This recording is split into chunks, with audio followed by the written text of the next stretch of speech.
10.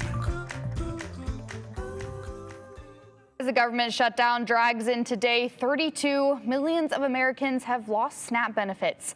The program provides food stamp assistance to roughly 42 million people.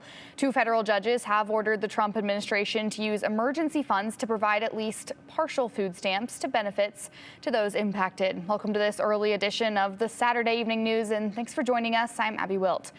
While the food assistance situation plays out in courts, those most vulnerable are stuck. CNN's Jen Sullivan has details on where people impacted can turn for food.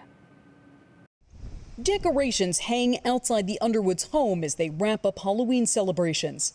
But as the calendar flips to November, the fear of not knowing how they're going to afford groceries sets in as they lose access to food stamps. Your kids are hungry and you can't just hand them an apple. Stacey Underwood is a working mom with a husband with a disability and 5 children to feed. They rely on the Supplemental Nutrition Assistance Program to help them afford groceries. Sometimes I wonder if I'm failing as a mom.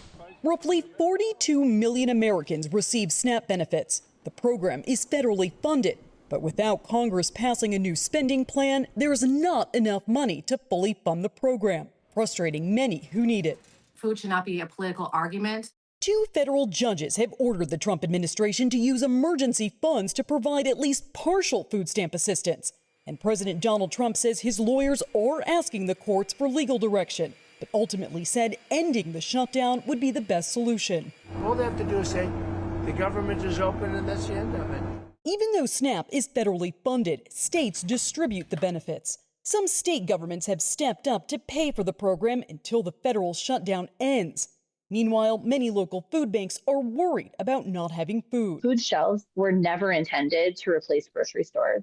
That is what we are seeing right now. A large charitable organization, Catholic Charities USA, has launched an emergency fundraising effort to help families in need during this time.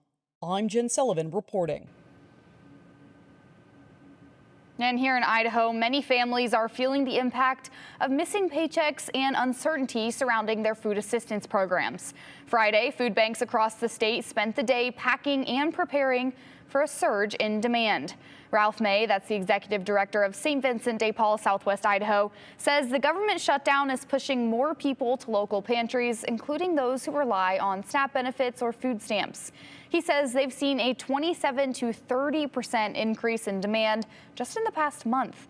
Kathy Holland, director of health and nutrition for the Idaho Food Bank, says their online food locator tool is getting 6 times more traffic than it did at this time last year. We're ramping up our food sourcing so that we have more food available for our partner network to be able to order. We need to get it out in the community so our neighbors can have access to that food. Right now we are seeing an increase in need and just trying to stay close to that as the coming weeks are ahead of us. Both organizations are actively seeking help and donations.